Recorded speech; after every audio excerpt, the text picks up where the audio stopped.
नमस्कार मित्रांनो, natural pen care क्लिनिकमध्ये आपलं स्वागत आहे. मी doctor Kapil Patil, pain management consultant related to AVN, spine and other joint. मित्रो, सध्या नवरात्रीचे दिवस चालू आहेत आणि नवरात्री म्हटले तर बरेचसे लोक ही उपवास करत असतात. तर ह्या उपवासामध्ये आपण फळे खातो, ताक पितो, दूध पितो, ड्रायफ्रूट्स खातो, असे वेगवेगळ्या प्रकारचे पदार्थ आपण उपवास करत असतो आणि रेग्युलर आपलं जे अन्नधान्य असतं ते आपण अवॉइड करतो. आणि ह्यामध्ये लोकांचं कन्फ्युजन फार असतं.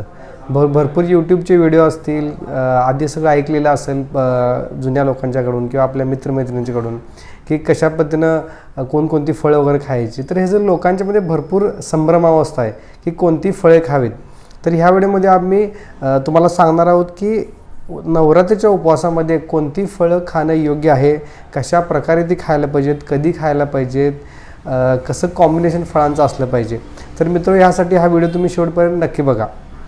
तर फळं म्हटलं तर आपल्यामध्ये पहिला डोक्यात विचार येतो की फळं कधीही खाल्ली, कशीही खाल्ली तरी आपल्याला त्याचं बेनिफिटच होणार, कारण ते नॅचरल सोर्स आहे असं आपल्या डोक्यात असतं. पण चुकीच्या वेळी चुकीची फळं खाल्ली, चुकीच्या पद्धतीनं खाल्ली तर त्याचे उलट हे दुष्परिणाम होऊ शकतात. आणि जिथं आपण थोडंसं सहन करून उपवास करतो, थोडंसं शारीरिक आपले सुधारणा व्हावं, आपल्या आरोग्यावर त्याचे चांगले परिणाम हवेत, तर उलट जर चुकीच्या पद्धतीनं जर फळांचं सेवन केलं तर आपल्याला त्याचे दुष्परिणाम होण्याचे चान्सेस असतात. तर असं का? तर मित्र बघा, आपण नेहमी ऐकलं आहे की इंग्रज जेव्हा आपल्यावर राज्य केलं तर त्यांनी एक स्लोगन लिहून गेला की apple a day and keeps doctor away. म्हणजे एक सफरचंद तुम्ही रोज एक जर खाल्ला तर डॉक्टरांच्याकडे जायची गरज तुम्हाला नाही आहे. तर त्या लोकांनी तुम्हाला सांगायचा प्रयत्न केला की रोज एखादं फळ खावा, लोकल फळ खावा आपलं. हे ब्रीदवाक्य त्यांच्यासाठी योग्य आहे, कारण त्यांच्या भागात, थंडीच्या भागात सफरचंद चांगलं पिकतं. त्या ठिकाणी जर खाल्लं तर तुम्हाला ते चांगल्या प्रकारे पचू शकतं. आपल्यामध्ये काश्मीर हाचा भाग जो थंड प्रदेश आहे तिथं चांगलं सफरचंद पिकतो, तिथंच त्याने खावा. तर ऑल ओव्हर इंडिया जसं आपलं वातावरण वेगळं पडतं, त्या वातावरणानुसार म्हणजे रिजनल फ्रूट्स वेगवेगळे असतात, सीजनल फ्रूट्स वेगळे असतात. त्यामुळे सिलेक्शन ऑफ फ्रूट्स हा जो प्रकार आहे हा फार महत्त्वाचा आहे. त्यामुळे तुम्हाला काय केलं पाहिजे की तुमच्या भागात तुम्ही कुठे राहताय, पश्चिम महाराष्ट्रात राहताय, साऊथ इंडियाला राहताय, मराठवाड्यामध्ये राहताय, तर त्यानुसार तुम्हाला तुमचं फळाचं सिलेक्शन करायला पाहिजे. आणि सेकंड सीजनल, तर ज्या सीझनमध्ये जी फळं असतात ती खायला पाहिजेत. तर रिजनल म्हणजे कसं की आता बारमाही जर आपल्या भागातली फळं म्हटली तर केळ, चिक्कू, पपई हे बारमाही ही फळं येतच असतात. ती तुम्हाला असं जास्त विचार करायची गरज नाही. म्हणजे चिक्कू, केळ आणि पपई हे तुम्ही कधीही खाऊ शकताय. त्यानंतर संत्री, मोसंबी ही, त्यानंतर अननस, त्यानंतर कलिंगड ही रसाळ जी फळं आहेत ही थोडंसं उष्ण जेव्हा वातावरण असतं तेव्हा ती येतात, कारण त्यामुळे ते रसाळ असतात.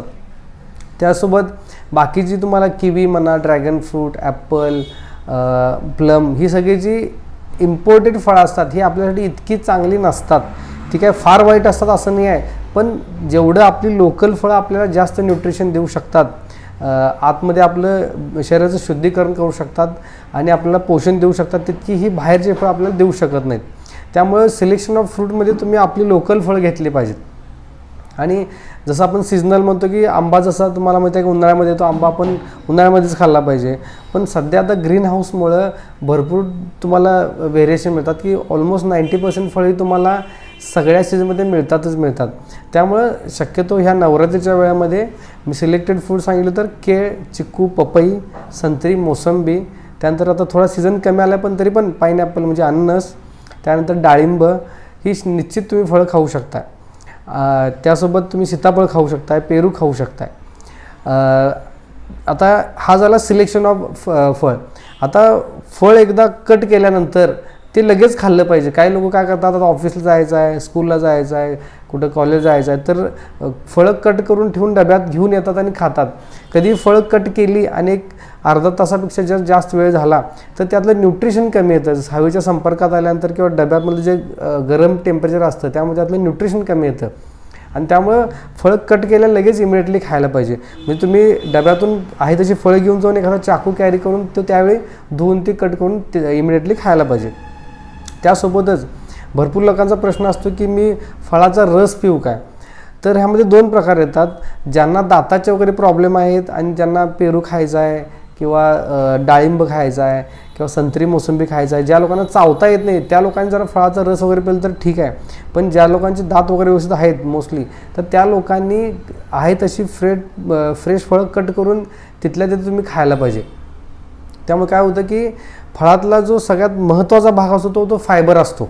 म्हणजे आपण एकदा मोसंबी घेतला आणि त्याला पिळलं, त्याचा रस बाहेर आला, ते त्याचा अर्क झाला.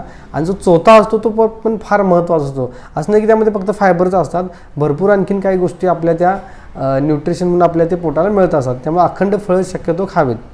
आणखीन एक प्रश्न असतो की फळासोबत म्हणजे मिल्कशेक हा जो प्रकार आहे की ॲपल कट केलं, सफरचंद कट करून त्याचा मिल्कशेक पितात, केळाचं मिल्कशेक पितात, आणखीन काही फळांचं मिल्कशेक पितात.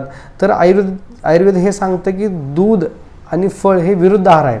कारण काय आहे की दुधाचं जे तासीर असतं, जे त्याचं गुणधर्म आहे हा ॲक्च्युली थंड आहे, आणि फळांचा गुणधर्म आहे तो थोडासा हीट, काम ते आंबट असतं ना, ते थोडं उष्णमध्ये असतं. आणि थंड आणि उष्ण एकत्र करणं म्हणजे ते विरुद्ध आहार होतं. म्हणजे तुम्ही मिल्कशेक पिला तर ॲक्च्युली ते तुमच्या तब्येतीला चांगलं नसतं. जरी तुम्हाला काय ब्लोटिंग झालं नाही, म्हणजे मिल्कशेक पिल्यानंतर माझं काय पोट जड होत नाही, माझं पोट साफ होतं, मला काय त्रास होत नाही, ह्याचा अर्थ हा नाही की तुम्हाला ते 100% चांगलंच आहे. विरुद्ध आहार म्हणून ते पोटात गेल्यानंतर त्याचा पाचक रस चांगल्या प्रकारे तयार न होता आमरस वगैरे होतात, वेगळ्या प्रकारचे रस होतात. आणि त्यामुळे तुम्हाला कुणाला बघा की अवेळी ग्रे हेअर्स म्हणजे पांढरे केस होतात. सगळं चांगलं, मी फिटनेसचं रिजिम माझं चांगलं आहे तरी पण माझे केस पांढरे आहेत. स्किनचे ॲलर्जीज होतात, कुणाला सर्दीची ॲलर्जी होते, कुणाला अन्याचं पित्त होतं, पोटाच्या व्याधी होतात, युरिन इन्फेक्शन होतं. हे सगळ्याचं मूळ कारण की विरुद्ध आहार आपण एकत्र खातो. म्हणजे फळांचा पण विरुद्ध आहार कसा आहे की दूध आणि फळ एकत्र खायचे नाहीत. तसंच ह्यातला दुसरा भाग आहे की कोणती 2 फळं एकत्र खायची नाहीत. त्यामध्ये कसं असतं, जे मोस्टली 2 प्रकारचे फळं असतात, 2 ते 3 प्रकारचे.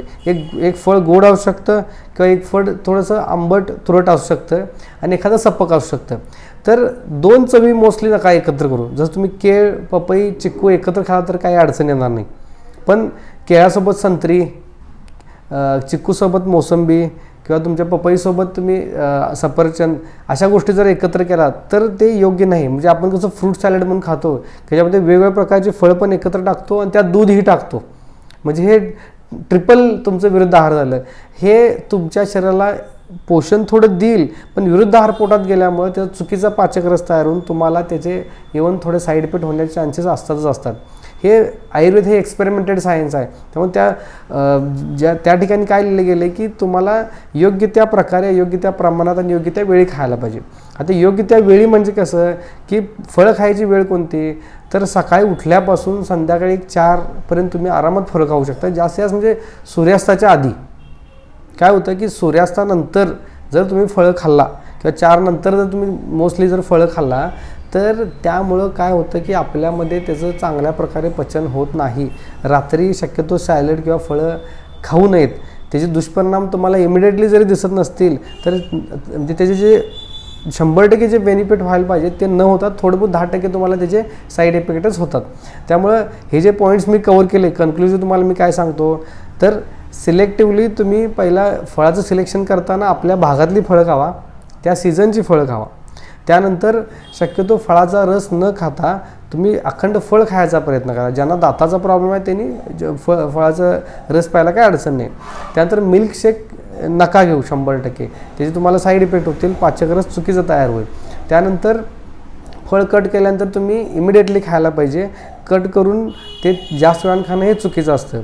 तसंच फळ हे संध्याकाळी जास्त वेळानं न खा, म्हणजे सूर्यास्ताच्या आधीच तुम्ही खावं किंवा मोस्टली 4च्या आधीच खावं. आता हे उपवासाच्या बाबतीत आहे म्हणून तुम्हाला मी एवढं सांगितलं. फर्स्ट ह्यात एक एक्स्ट्रा पॉईंट जो नवरात्रीचा भाग नाही आहे. जनरली काही लोक ही जेवल्यानंतर किंवा जेवायच्या आधी वगैरे फळं खातात, तेही चुकीचं असतं. की कारण जे धान्य, डाळी असेल, दुधाचे पदार्थ असतील तर ह्यांच्यासोबत जर तुम्ही कच्चा आहार जर खाल्ला, म्हणजे शक्यतो फळं खाल्ला, तर ते तुमच्या त्या पचनामध्ये थोडंसं डिस्टर्ब करतात. त्यामुळे जेवणानंतर फळ खाणं हे थोडं चुकीचं असतं. जेवल्यानंतर आयडियली 1-2 तासांनी तुम्ही फळं खायला पाहिजे किंवा एक अर्धा तास ते 1 तास आधी तुम्ही फळं खायला पाहिजे. तर हे जे बेसिक पॉईंट्स आहेत हे जर तुम्ही लक्षात ठेवून जर नवरात्रीत उपवास केला, फळांचा सेवन व्यवस्थित केला तर तुम्हाला 100% चांगले बेनिफिट मिळतील. कारण कसं आहे, इतकं उपवास करणं हे थोडंसं मेंटल डिसिप्लिन, म्हणजे मनाला थोडंसं तुम्हाला कंट्रोल करून करावं लागतं आणि ते केल्यानंतर त्याचे बेनिफिट पण मिळायलाच पाहिजेत. तर थोड्या बेसिक गोष्टी असतात त्या जरासं आपण ॲडजस्टमेंट केल्या की तुम्हाला त्याचे नक्कीच ह्या नवरात्रीत तुम्हाला फायदा होईल. तर अशाच प्रकारे कोणते ड्रायफ्रूट्स खावे, दूध कधी प्यावं, आणखीन उपवास कशा प्रकारे करावा, पाण्याचं कसं संतुलन ठेवावं, ह्याही सगळ्या गोष्टी आपण एक एक व्हिडिओमध्ये आपण तुम्हाला सांगत जाऊ. त्यामुळे हा व्हिडिओ जर तुम्हाला फळाचा जर आवडला असेल तर तुमच्या प्रियजनांना, मित्रांना शेअर करा आणि त्यांनाही त्याचं बेनिफिट घेऊ द्या. हा व्हिडिओ शेवटपर्यंत बघितल्याबद्दल आपले खूप खूप आभार. Have a nice day. Stay healthy.